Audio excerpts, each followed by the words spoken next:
Sox fans, hey, welcome back to Hot Takes and Heaters.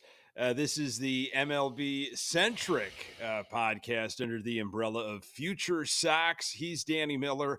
I am Nick Murawski. And if you're joining us live here, which we hope you are, but if you're watching or listening, I should say, to the audio later, we've started the podcast, and Kopech is trying to get out of this game and lock it down for the White Sox. It's 3-2 right now here, top of the ninth, 2 outs, a 2-1 count, if I can get that specific, Danny. But something we talked about, Kopech as a reliever. I don't know. Yeah, I don't want to get into it too much just yet until we see what he does with Travis d'Arnaud here. But Yeah. Can't find the you know, strike zone everywhere but nowhere. He's got the velocity, but not pitching with conviction like Garrett Crochet did. no, Crochet came out and pitched yet another gem. I mean, if we're gonna start the show on a positive note here, Garrett Crochet is a perfect way to do that. But We will. We'll get there through all since the we're Crochet stuff, live, but I mean, we're gonna talk about Michael Kopech instead. And I gotta tell you, man, there's a lot of people out there like, oh, Michael Kopech has looked pretty good out of the bullpen his first couple appearances. And I would maybe not agree as much as most okay. people. All right. Reason being is he still, has he gotten the job done in situations where he hasn't given up any runs or big hits or anything? Sure.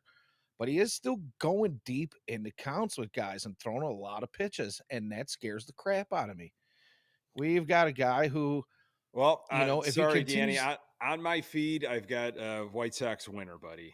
yes, sir. Yeah, Who pop had up. second game of the Brave series on their How about it? bingo card? After 9-0 in game one, that was interrupted by a rain delay and a missing first base coach.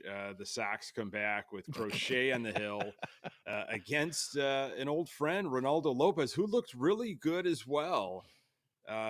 Crochet looked just as dominant as he did opening day, which I definitely want to get to. But Sox have got their first win of the season. Yeah, They Sox are winner. 1-4.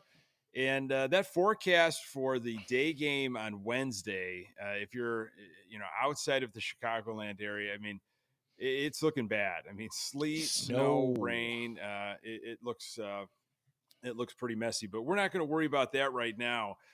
Sox are in the win column, buddy. Yes, they are indeed.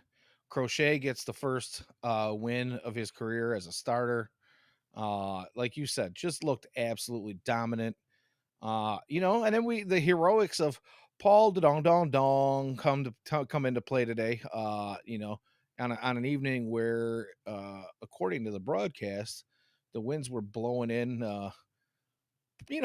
Kind of fiercely. I guess there were probably moments where it let up. Maybe Paul DeYoung got one right at the right moment, but definitely put one out of the yard today and get us the lead later in the game. A little couldn't throw it out there. Better hit by Garrett Crochet and one very similar by Gavin Sheets on opposite sides of the field. He's seeing eye pop ups, but yeah, all in all, just good to see a White Sox winner here tonight. Yeah, some small ball offense that excuse me duck snort from Sheets, and then Paul DeYoung flexing the Hawk power. Harrison has entered the chat. Yeah, uh, look, I don't think this team's going to score a lot of runs this year, and this type of one-run game, very similar, of course, that the Detroit series, and then Monday. You expected that to kind of happen. Atlanta has got a powerful lineup, Indeed, and they really ate Sox pitching and Sox offense really had no response whatsoever. But they're going to have these types of games, and I'm as we talked leading up to opening day, and it's to me it's going to be about kind of individual performances this year. And a guy like Garrett Crochet, I have zeroed in on. He wanted this, being in the starting rotation. He won it, pitched really well in spring. That's one thing, to pitch like that in Arizona. won the spot, and then was dominant on opening day. You and I were there to watch it in person. We were indeed. It's good to be back here, sitting here talking with you after we actually met face to face for the first We time did. Yeah, that was on nice. Thursday afternoon. Really good to finally be able to do that with you and James. And then of course, Ian and I who have had plenty of time together already before joining FutureSox. But getting out to the ballpark, and like I said, we had that Happy New Year moment with a lot of folks. I know I saw some comments on your Twitter feed and Facebook and whatnot, and I had some of my own. James, of course, as well. Even had a rub some elbows with Yeah, John Schriffen yeah. out there a little bit. You brought him right over to I to did. the I big did. tailgate, and Yeah. it was good to be back at the ballpark. The smells of grilled onions hitting you in the face. Mm, Didn't get a chance to partake in any milkshakes. Not that I really would have wanted to this early in the season. It's cold out there, man. yeah. Yeah. But yeah, man, just great to be back out at the ballpark and be able to catch that Garrett Crochet gem in person. Yeah, he lived up to the hype. For in terms of weather on opening day, I mean, gosh, we've sat through you and I separately, but and so many other Sox fans were talking about it. There's been worse opening days by far. A little Oh, chilly, but absolutely. we were in the sun down the third base line as you're heading towards the left field line, and I was just fine. It was Yeah, it wasn't pleasant, bad. and it looked like Crochet was just locked in. You clearly amped up. I think he hit 98 miles per hour on opening day. I think he touched 99 in this start against the Braves here on Tuesday. But both of these starts, he has just pitched with purpose. Zero walks in his opening day start. I think he had one walk tonight Yeah, in one seven tonight. innings. And that one tonight could have easily have been a strikeout. Some Uh rough calls behind the plate, yeah, which is kind definitely of some inconsistency for been sure. following the Sox for a few games now. But that's what I was hoping to see from Crochet. Just that confidence. Get it, throw it. Which of course all pitchers kind of have to do that now with the rule changes. But you know, knows that he's got a plan, knows what he wants to do, and just gets into a rhythm, gets into a groove, which can help you out as a young pitcher.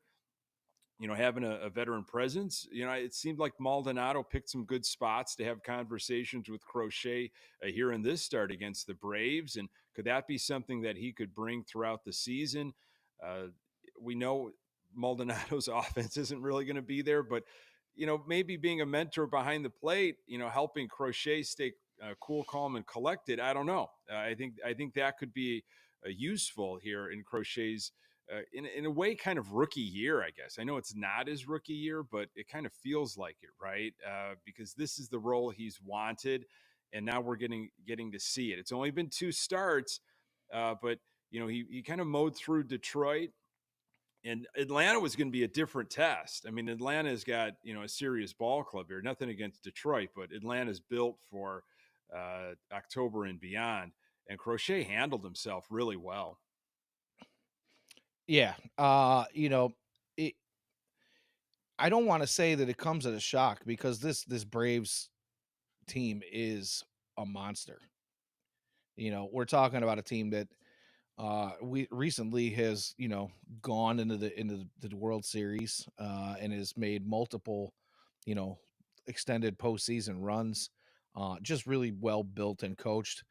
And you expect to maybe give up some strong hard hit balls and some barrels and some runs to these guys. And Crochet was pitching the no into, well, I shouldn't say no because I think the walk came earlier in the game. But into the fifth inning, I believe, is when Crochet gave up his first hit, and then there was two in that same inning. But all in all, for him to be as composed as he is right now, and a White Sox rotation that doesn't really feature any, uh, I don't want to say doesn't feature any veterans, but doesn't featured any seasoned vets because the veterans that are there are guys who have kind of been beaten up and missed some time.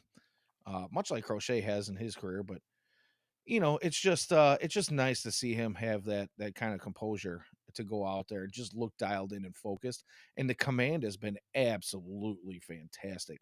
Every time I watched a pitch go up tonight, I noticed Maldonado just kind of flashes the glove for a second and he puts it down. He's not trying to tip anything off. He flashes the glove and the ball goes right to where he flashed it. And Yeah. that's pretty impressive stuff, if you ask me. Yeah, he's hitting spots. He's working inside and out. That cutter, that's been coming out of the zone, coming in the zone, coming in on righties on their hands. When you mix up the eye level and you've got the velocity, which obviously, you develop that off speed pitch that's still coming in. That cutter's still coming in with high velocity. You just you don't give hitters much of a chance. I mean, you have such a split second, and at some point, I don't want to say you're guessing, but you kind of are when a guy like Crochet's locked in like that. It's like I got no chance. Good pitching beats good hitting any day of the week, and Ozuna got him, but that's to be expected with this Atlanta lineup. I think what Crochet takes from this outing is wow, I was able to piggyback on what happened on opening day with a ton of adrenaline against Detroit. Strung that. Now I've got two together. This one against a really tough team in Atlanta. You got to be feeling just really good about yourself.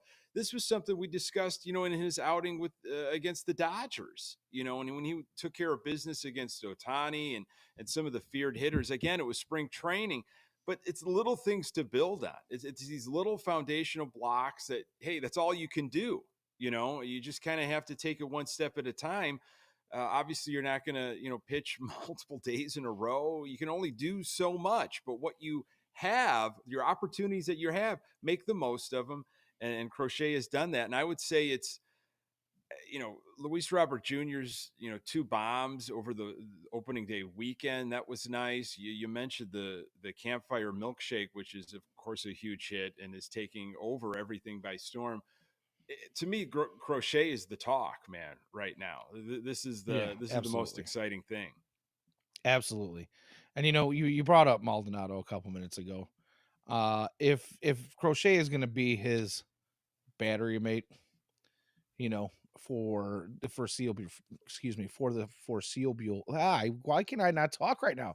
If he's going to be his battery mate for the foreseeable future, I'm okay with him going 0-4 if Crochet's going to pitch like this to him.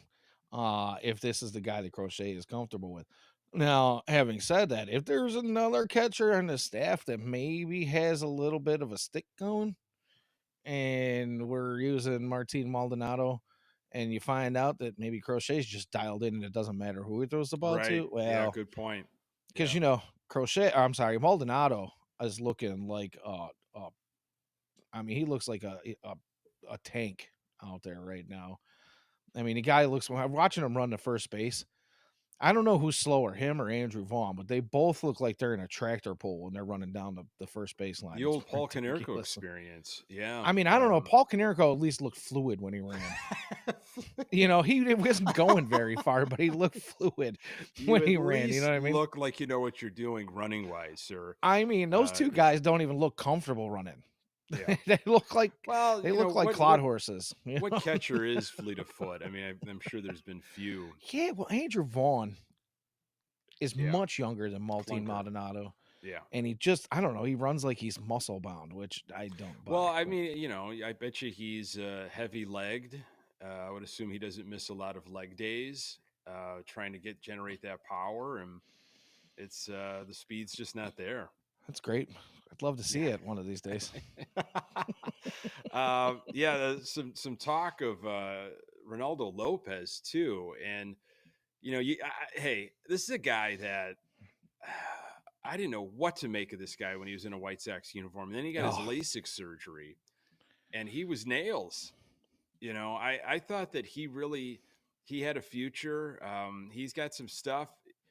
What he was doing, I think, before he had the surgery, and even at times after, he was still developing into that pitcher, not just thrower. His stuff just caught way too much of the plate. he didn't have any movement on his stuff, and he didn't have confidences in his secondary stuff. And you saw a much different Ronaldo Lopez. Yes, it was against the Chicago White Sox in some very cold weather on the south side, but still, pitching with confidence, it shows no matter what. And Lopez was doing that. Yeah, we always liked Raylo. He was a homegrown product, here in Chicago. And, he had his moments of struggles, and they moved him back and forth between the bullpen and the starting rotation and really didn't know. And then, there was a talk of, well, let's make him a closer. And, we didn't know what we were going to do with him for a long time there. Was he going to be a spot starter for a week rotation? But like you said, after the LASIK surgery, and he could actually see the signals being put down, which I guess the last year plus here now didn't really matter. I know they've got that pitch com, but oh yeah, I see that comment that you threw up there, and I actually have my gun loaded and ready to go because Trey is Yeah, starting to Trey. learn my triggers. So Trey with a thanks, comment buddy. on Tim Hill, who didn't do well from himself in the Detroit Listen, series. Trey, by the way, I'm 6'3". Trey was asking about the photo, and I think it was just maybe the angle. I don't think I'm a giant, but no, Schriffen, you were when I definitely the met tallest guy there. Schriffen was 6'3", if not 6'4". We were kind of eye to eye when I met Schriffen. Yeah. So You were definitely the tallest guy in the group. I come in right at about 6 foot. I might be an eyelash under, but yeah, maybe it's the pick. I don't know. could have been the angle. It was an upward angle. Well, my wife, who is, I mean, she's an Oompa Loompa. She's like 4'11" or something. Actually, I think she's 5'1", but whatever. She's the one that took the Blame picture. it on So. her, of course. Sure. She Sure, had to take Danny. that picture from like way down knee high. You know what I mean? So Right. An ant's yeah. perspective is what you would call that. Yeah.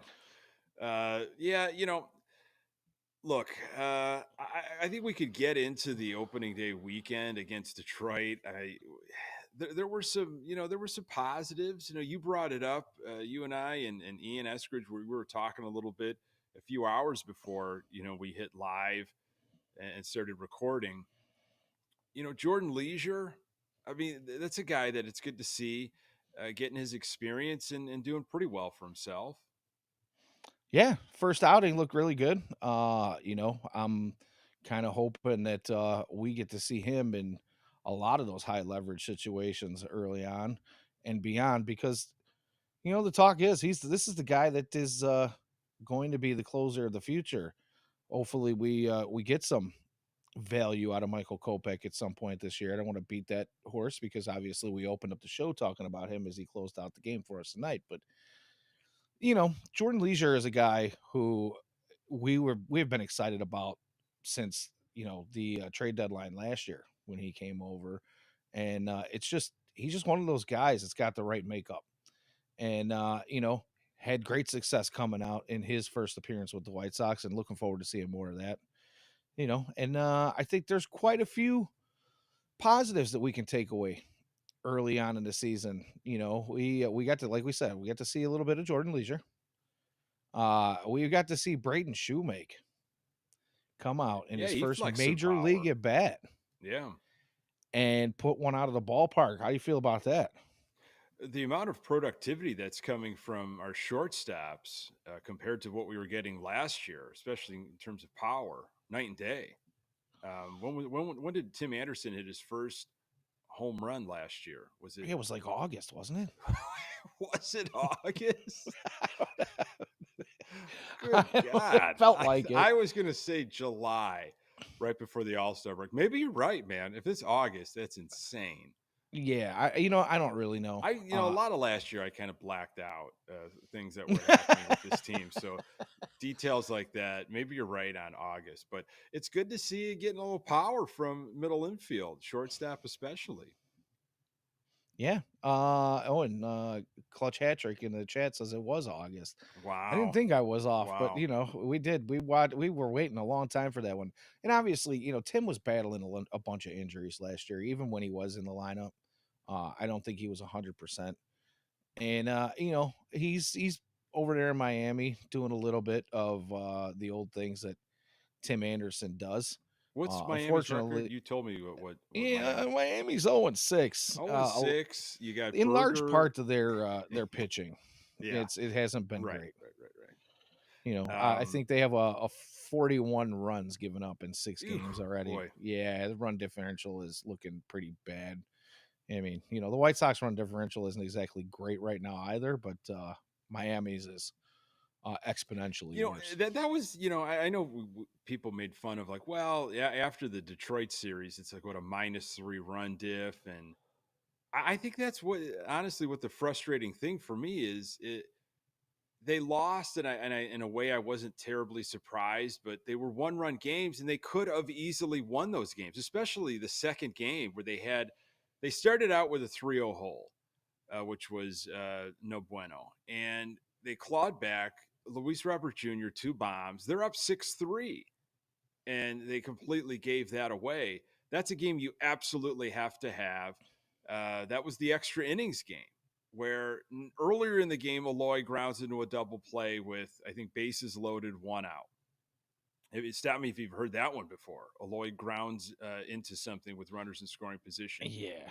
And then he can't help himself in extra innings, got the ghost runner on second, gets a ball in on his hands, first pitch he sees, if I'm not mistaken, and goes for it and swings, pops up. I think it was in foul territory, if not third base. You know, that, that's not the pitch.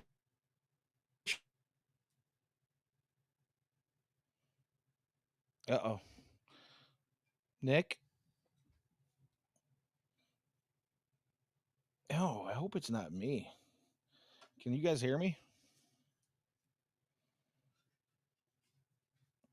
I'm checking with the chat. Anybody here? I have lost Nick completely. Hopefully, Dan, are you back? We lost you for a second there. No, I think we lost you actually. Lost me, really? Yeah. Okay. There. Yeah, we lost you for a minute. On my feed, you were gone. So I was just going to treat it like a locked on show where I was just going to talk by myself for another 25 minutes or so. Well, we're definitely back. So okay.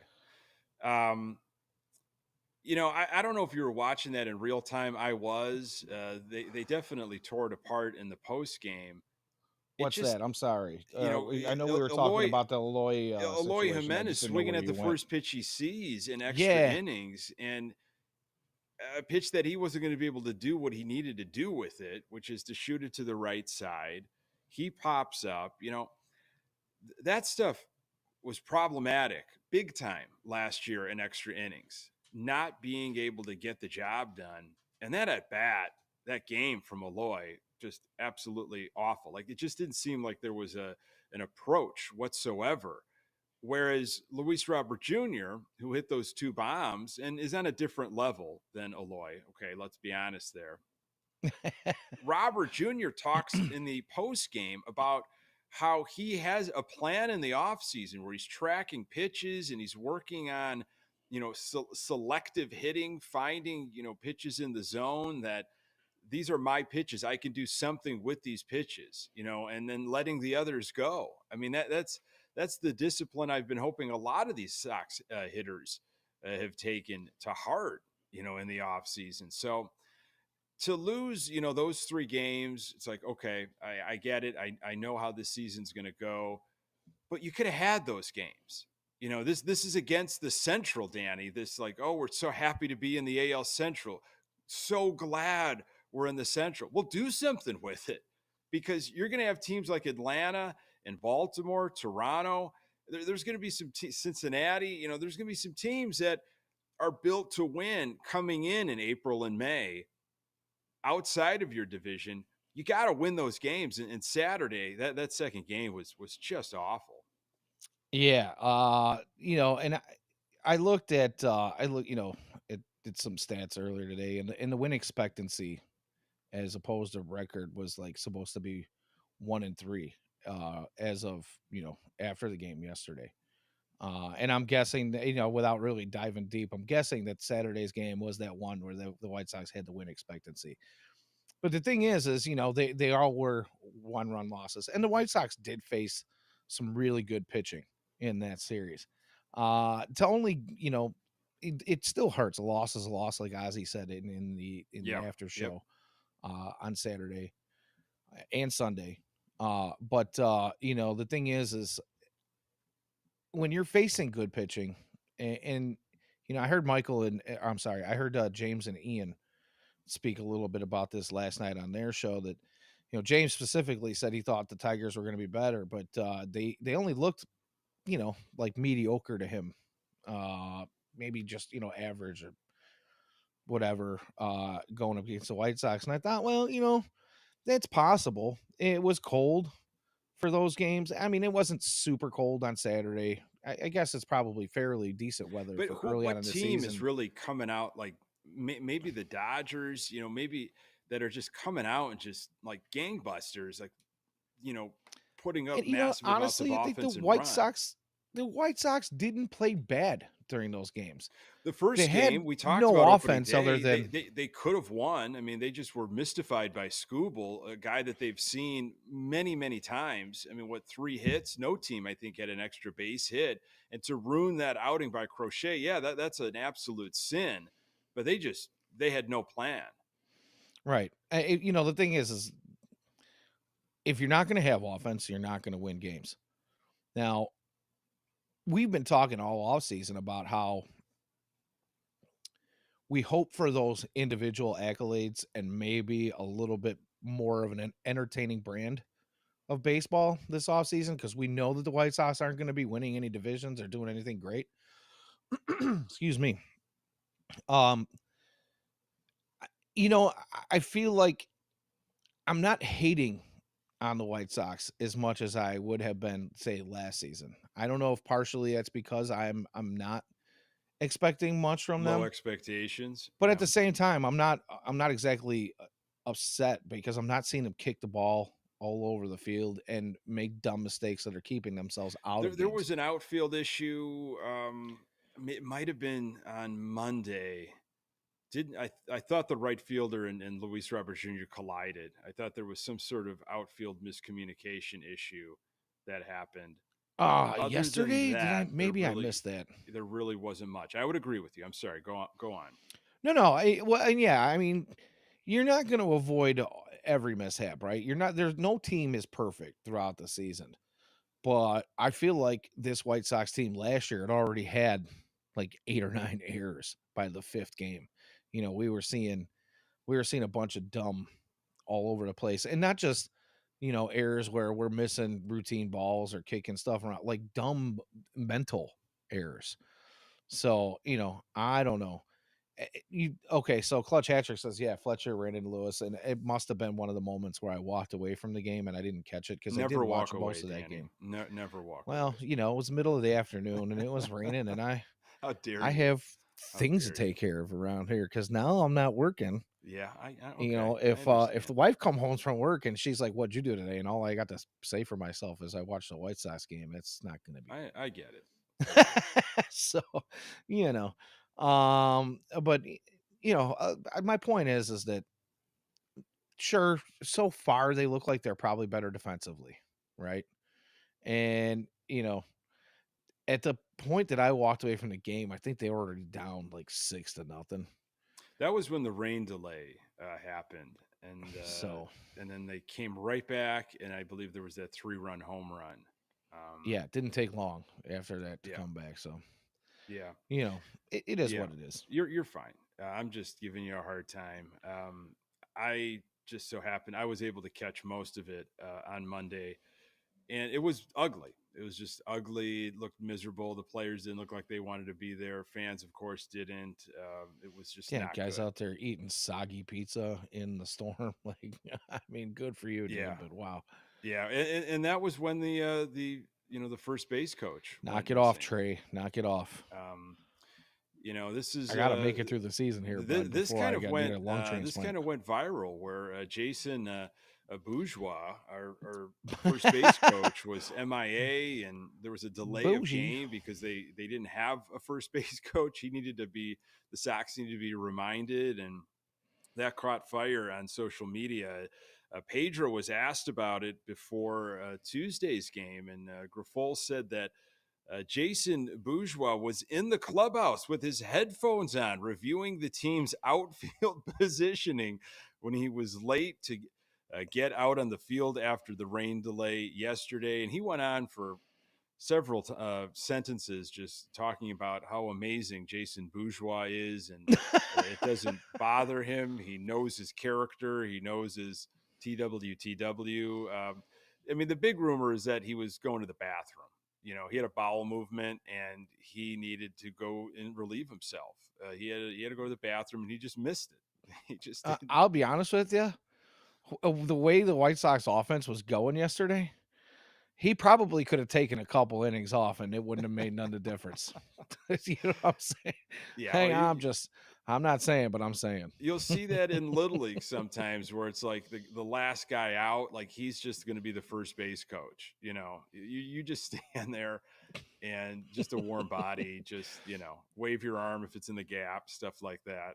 Remind somebody of outs, which I don't even know if Daryl Boston was doing that last year. So I was glad that we had a new first base coach, but maybe we're making too much out of it, but it's just like those moments where the Sox just can't get out of their way, and they Oh, it's one of the White Soxiest of White Sox things.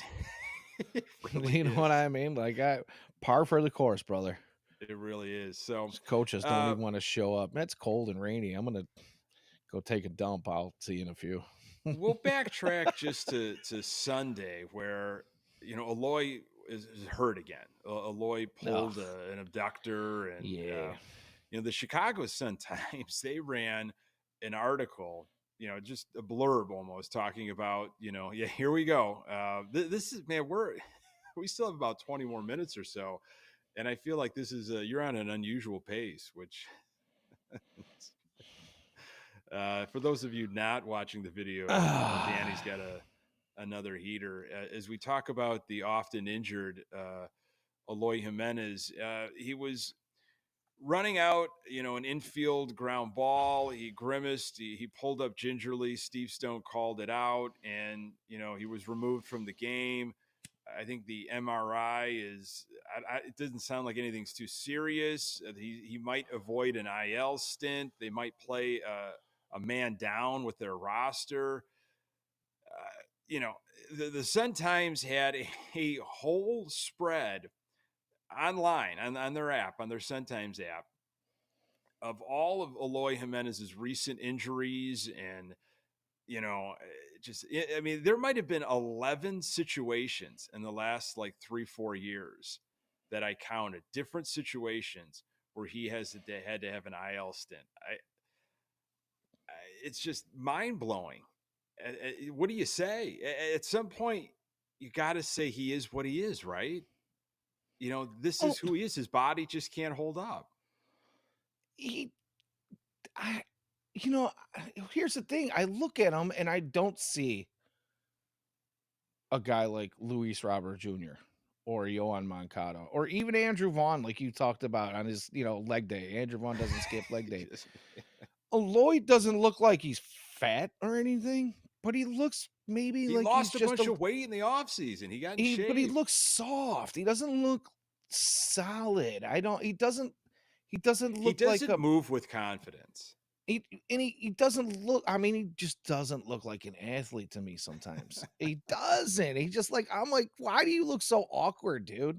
Yeah. And don't get me wrong, everybody loves to watch Eloy when he's hitting 450-foot bombs. But the problem is, and again, I hate to, piggyback off James and Ian, but they were on yesterday, and I did happen to catch the show. And, they said it pretty well when, you look at Eloy. It was Ian that really touched on it about how his swing looks different between now and spring training. He went on this giant run early on in spring, and everybody's like, oh my God, look at Eloy. He's on a heater. And, he gets out on a plane, comes back to Chicago, and the swing looks like it did last year. And I couldn't agree with what they said more when they were talking about it last night. I'm like, that's exactly what I've been seeing from him this year. He's chopping, he's swinging at garbage, he's swinging at stuff in on his hands. What the one thing that he did differently in spring was he was selective of pitches. As a matter of fact, I remember hearing somewhere that he was told, don't look at anything below the belt. If it's coming in, if it starts below the belt, let it go. Hmm. It doesn't matter if it hits the bottom of the zone, but chances are they're throwing you that junk that's low and away that you like to hack at. Yeah.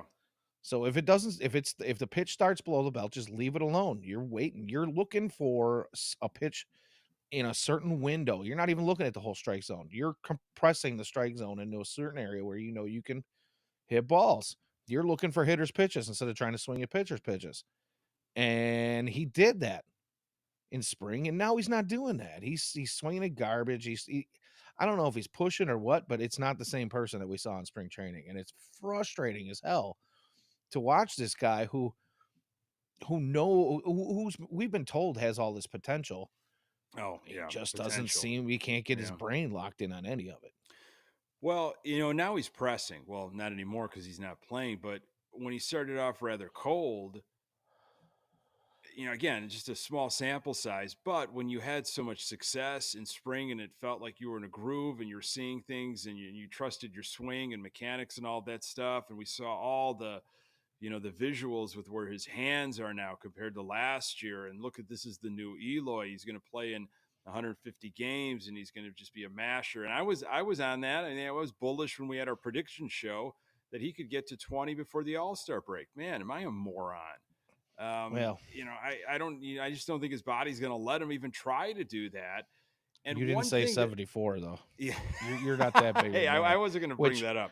I wasn't You know, going to Ian bring was that up. very nice to point out in last night's show live, and then again just in the chat here, one down, 73 to go. Oh, thank you, buddy. Uh, I couldn't walk that back fast enough during the show last week, and I'm never gonna live it down because it's Uh, recorded, right? Even though it's I tried to forever. walk it back last week, but There really I will should be be a the first one T-shirt. to admit I feel really dumb right about You now. you were so good. Made some FutureSox sweatshirts, and I think maybe we'll get some merch out. Hopefully at some point throughout this season. There might have to be just tongue in cheek a FutureSox shirt that just has 74 on the back. Hashtag 74. Hashtag 74. Hashtag So 74. what Eloy has said in years past and throughout his time in a White Sox uniform, of course, with all the different injuries and stuff, and like kind of like workload management with his legs in the past, where he hasn't been able to get into a groove. That's been the problem of like he'll play 2 games and then they'll sit him, and he wants to get to a point where he was for a period of time. I think last season he was playing consistently, and he felt good and he got into a rhythm. And now he's on the shelf for I don't know how long.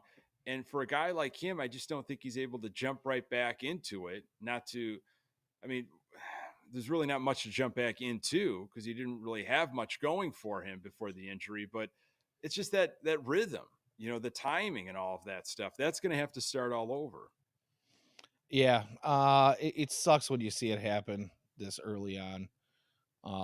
You kind of hope that there was that whole debacle with Lenine Sosa getting pulled Yes. in the Yeah. middle of the game, and everybody. I mean, only hours after the whole Eloy injury happened, and everybody and their brother making assumptions, and then Fegan comes out with a tweet saying, well, Lenning's on his way to Chicago, but there have been no roster moves yet, and you're going, okay, here we go. This is that abductor strain is going to be something, worse than we were hoping for. Mm-hmm.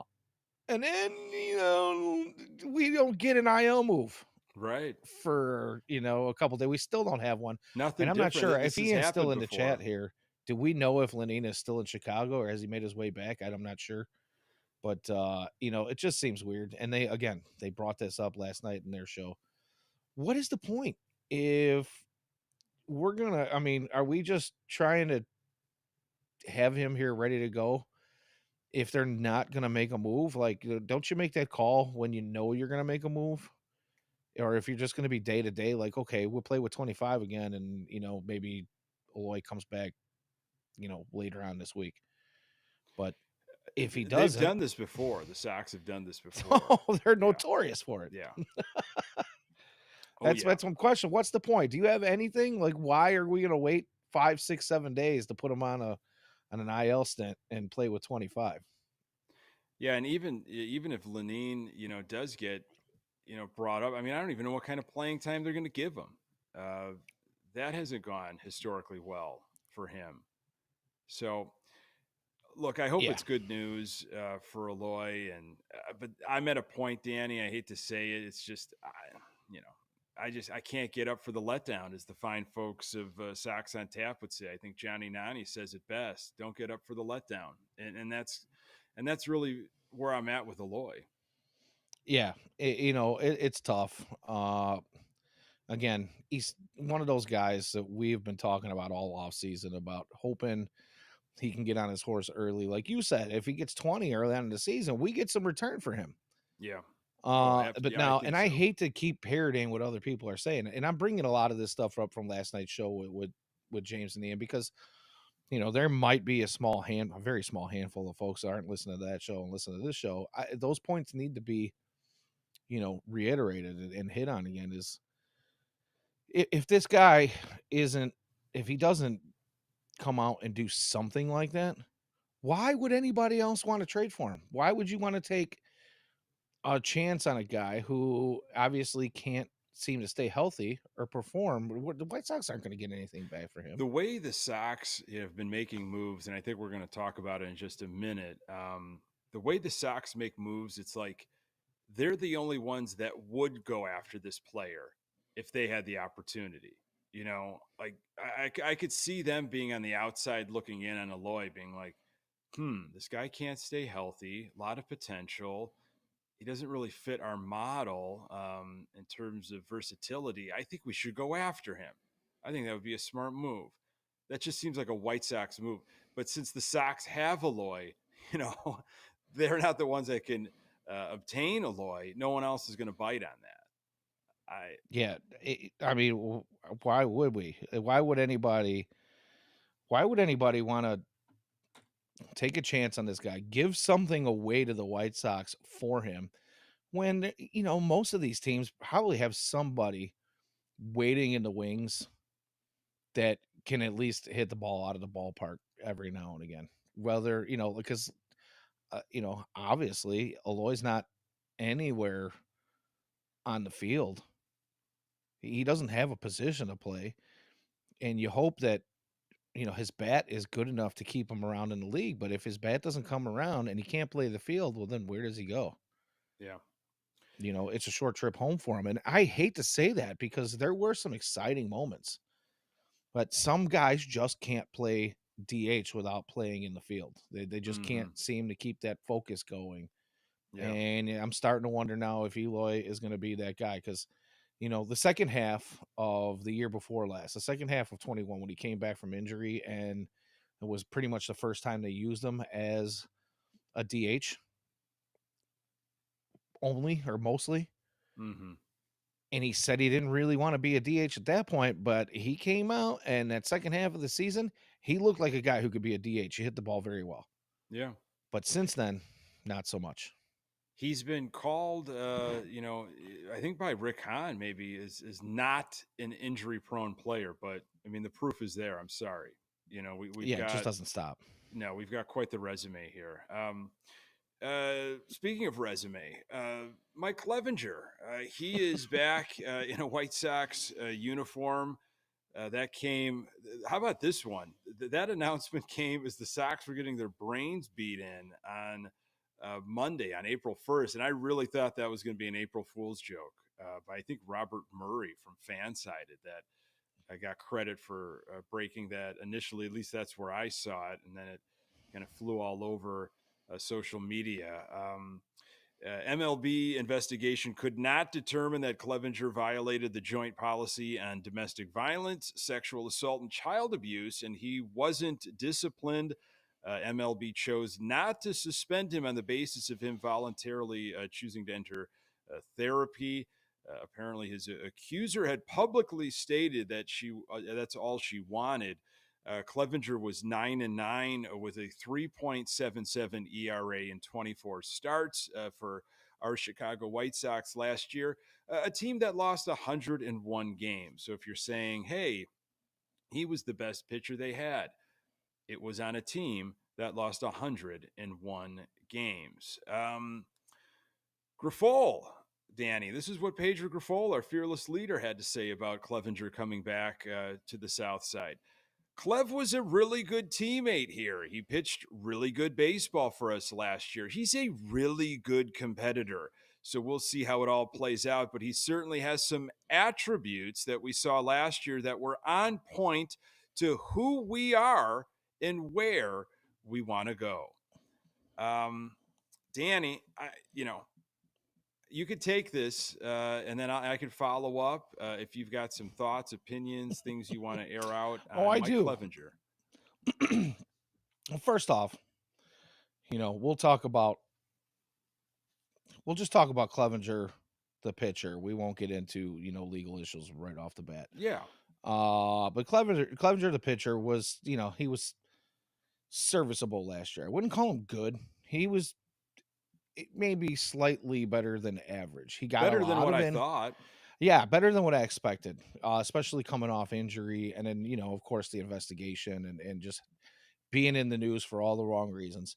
But he was solid, right? And he ate a bunch of innings for us on a team that needed somebody to come out there and eat innings, especially, in the second half of the season when guys like Lance Lynn really couldn't get it going at all last year and ended up going away. And then you got Lucas Giolito going away. You needed guys like Clevenger and Tuki Toussaint to kind of pick up the slack, right? And they both did. The thing is, though, is Clevenger was I think he kind of overthought of himself in the offseason because there were reports that he was asking for 10 and 12 million dollars this year at some points in the offseason. And people were going, yeah, probably not. And you would think that number would have come down at some point, especially since the White Sox paid him $4 million on a buyout for his contract for him not to come back. You know, my thing is there are a lot of folks out there that are going to say, oh, 29 other teams didn't want him. But, I don't know if that's true. James and Ian again talked about it last night. He was available, or he could have been available at the deadline last year. But, during that time he was injured and nobody wanted him because he was injured. And you're not going to take a chance on a guy when you don't know you're trying to make a playoff push. If you're one of those teams trying to do that thing and you're not gonna take a guy who's, Why on the don't you shelf. think a team went after him this offseason? Well, I think it was because of his high price tag. Even though the White Sox were paying that $4 million buyout, he was asking a lot of money. And he, like I said, he was solid last year, but was he $10 million solid? I'm not sure that he Yeah, was. the White Sox went after him like he was white hot in fall of 2022 before knowing all of the allegations and all of the off the field stuff. So, I mean, for what was it, 10 million, 11 million, 12, something like that? That's what they went after him. And he was questionable health-wise, after his 2022 season. So, now you got a guy that just showed the rest of the league, hey, I can pitch, I could perform. Look what I just did on a 101 loss team. I'm probably not going to go as high as what the White Sox signed me. Where are you? Where's everybody asking for my services? Like, what's going on here? I just feel like teams just said, I don't want it. I don't want the baggage. Well, and that's probably a good assessment. That's why I said I wanted to start with Mike Clevenger, the pitcher, first, because obviously the baggage is there. It's a blemish that will never go away, unfortunately. People, I mean, all you got to do is look at White Sox Twitter. And deservedly so. There were a lot of women, prominent White Sox Twitter women, that were like, this guy, he's back. I don't want to watch baseball anymore. I don't want to have anything to do with the White Sox anymore because they keep bringing this guy back. He went and got his therapy, and maybe he's a fixed dude. Obviously the White Sox organization knows a whole lot more than we do about it. But then you get the other side of the coin where this is really polarizing for a lot of fans where people are like, hey, you know what? He fixed himself and he wasn't actually charged and he didn't have to serve a penalty. But there's Bauer out there who had the longest ban in baseball history before being let back in eventually. Kind of. I mean, nobody wants to touch him still. But you've got that side of the fan base is like, hey, if we can sign Mike Clevenger, we can sign Trevor Bauer, right? Like, why not? Let's give this guy a chance. He wasn't convicted, but he was disciplined by MLB. That tells me that there was more to it than any conviction, whether or not there was a conviction. So, I don't know. Both of those guys have blemishes, and obviously 29 other teams didn't want to touch Clevenger. What makes you think the White Sox should go out and touch Bauer too? Oh, boy. Again, it just seems sometimes that the organization is kind of tone deaf, especially in a year like this year. Um, Bringing Mike Clevenger onto this team does what? What does it really do? What is it going to Nothing. achieve? There's the argument of, well, someone has to eat innings with all of these arms that are in the rotation that don't have heavy track records, that are coming off injuries, that are unproven, that might be on a limit like Crochet. We need someone to eat up innings. That is not new information. Okay, that is information that we knew probably back in November, December. Maybe the Sox were trying to really bring in Lorenzen and they couldn't match, that dollar amount. Maybe the Sox really did check in on maybe a Johnny Cueto, who I'd rather see pitch. If you're just looking for someone to eat innings, I have no problem watching Johnny Cueto. Zach Greinke does not want to retire, is a Royal. Seems like a match. You need someone to eat innings. I don't care about the performance. I don't care about, we just want someone to eat innings. What about Tuki Toussaint? Wasn't he supposed to be the innings eater? You saw what he did after the deadline in 2023. He was thought of maybe as a rotation piece, didn't have a very good spring. They tried to get rid of him. That didn't work out. He's in AAA. He can be your innings eater. You bring in Brad Keller. Why? I don't know. To probably be an innings eater because you need He's a arms. former Royal, and he can throw the ball in the direction of the plate So like anyway. there are two guys I just mentioned that are in the system already. Are they not ready? I Jared don't, Schuster.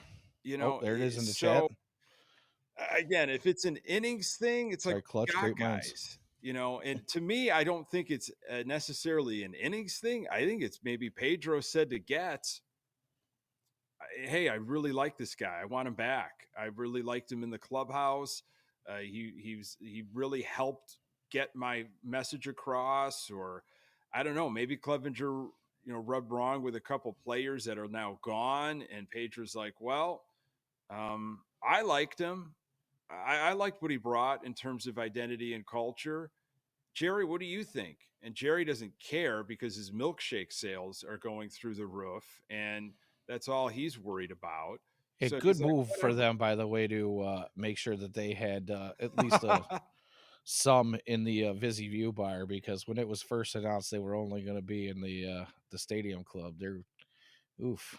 Come on now, you can't promote that as your number one new food item ticket and only have it in the Stadium Club. So, anyways, Yeah, I just I don't know. I wonder whose real decision it was when they thought about this, and maybe it's been something they've been trying to work on for a while. But when you hear different things, and I know like the fan base is split, and in terms of likability, and amongst a lot of other deeper issues with Clevenger or other names you've talked about. But, you know, I had a feeling that the Sox organization knew, like, after all the news came out and everything with Clevenger, like that the fan base, and I don't know the percentage, but just like he wasn't a likable dude.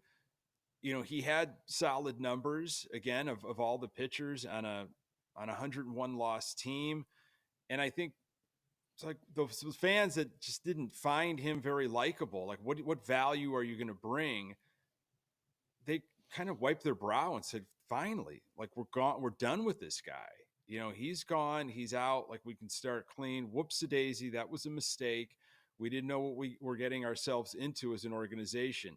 Nobody touches this guy during the off season, you know, and there's this quick scramble now to like bring him back after an 0-4 start.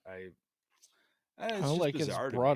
it's brought up in the chat and other places as well, including Ian and James last night. The cash considerations Yeah, at I heard that. Yeah, how about you it? Way know to use your money. I So mean, throwing it in the have the whole White no Sox pocket. hit their spending limit and they literally needed the whatever money they got back for Jake Cousins to get a Clevenger deal done? I don't know. At the end of the day, they did save some money because I believe he was signed for like 13 million this year, and all in, he's Look, at 7 is he million. even ready to pitch right now? Is he going to have to be? Are we going to be waiting for this guy? And was this a move also in anticipation of how they're going to manage their pitchers? Is there an injury that we don't know about? Um, Well, one thing's for sure, a lot of folks were watching that game, and Flexen having his struggles, and they were like, "Wow, they're pulling the trigger, they're pulling the plug on Flexen real quick." And wait a minute, this is not a reactionary move to Chris Flexen's start the other day. Let's just get that. Let's make this plain and clear. This was obviously in the works before that happened, because you don't just call Mike Clevenger and say, "Okay, we got 3 million for you," they two had to hours be in after this game was conversation. They right. had to be in conversation, and But I saw these people, I saw the tweets and in the Facebook posts, and I'm going, slow down. It doesn't work that way. But anywho. on a team that if Clevenger takes away opportunities from, I think, a young arm or an arm that we want to see get experience, develop, build up this year, I think it'd be really, really maddening for me. You know, because this to me is just a throwaway year. You know, some of the hey, whatever take you have, that's your take. You know, I can obviously disagree with some takes, but my personal opinion, this Clevenger doesn't move the needle to all of a sudden we're No, competitive in the AL Central. For no. me, it doesn't. I don't look at that saying like, wow, thank God we got an ace or a high or a top end, you know, rotation guy, because now we're really going to go after the Central. I don't look at it like that. I don't know, Danny. Do you look at that saying like, oh wow, I think well maybe the Sox are going to be competitive. No. 74. Let's just be very clear about that. No, I do not think the White Sox are trying to be competitive by signing Mike Clevenger. To be honest with you, I'm perplexed about it as most, other than the fact that we do need somebody that is going to be able to eat some innings. And as bad as the White Sox are supposed to be this year, I'm sure they don't want to be total trash. They definitely don't want to take somebody out of the farm system and rush somebody who is at least close to major league ready right off the bat. We're looking at Charlotte probably having the best pitching staff in the minor league system for the White Sox right now, and some of those guys need to be there for a little bit. You know, uh, he, he, again, Charlotte's going to have. I'm sorry, Birmingham is. I'm not Charlotte. Birmingham is going to have the best pitching staff for the White Sox farm system. Charlotte staff is going to be a little. I don't know. This is going to be where your guys that you're going to be pulling from to just try to kind of fill some spots are going to come from, because I honestly don't think they're going to have the best pitching staff in Charlotte for most of the season. It's just the way the organization is built right now. We're waiting for some guys to graduate up, so you're going to get your veteran arms that need to stay hot and ready to be jumping on a plane. That's where they're going to be, and that's where we're going to be pulling these guys from. So my question, yeah, I see you, Clutch 74. I get it. I've nobody feels more dumb about that comment than I do right now. Seriously, I Hey, really we do. got the I don't know what Royals I was coming thinking. up, Danny. They might be able to make hay against the Royals. It's a 4-game series. Uh, Listen, could be completely different by the next time we talk. maybe, I could see them creeping up a little bit. I I don't know how much, but I can see him creeping up a little bit. I can see him winning some of these one-run games.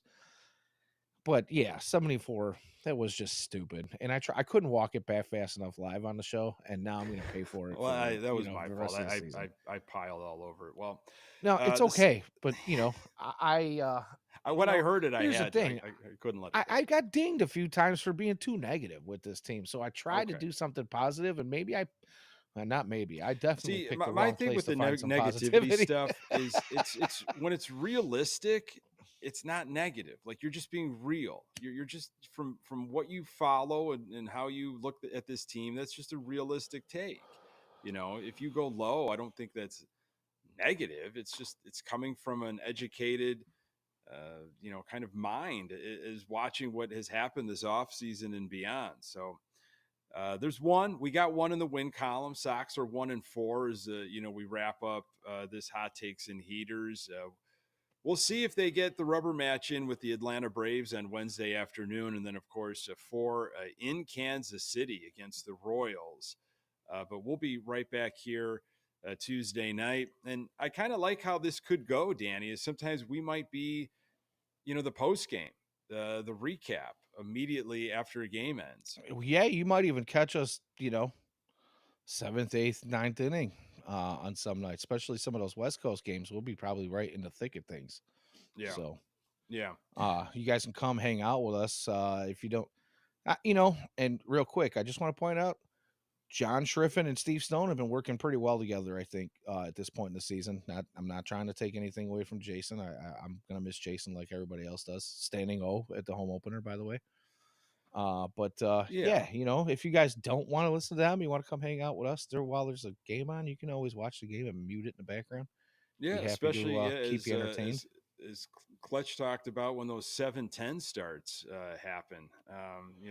Definitely be catching the tail end of We'll some be games. chopping up and kind of talking about the game in real time at the beginning of our episode. But really appreciate everybody jumping in as usual. Love the comments. Find this podcast absolutely everywhere you find your podcasts. Or Twitch and the YouTube channel. Subscribe to that Future Sox YouTube channel. Pass it along to other Sox fans in your life.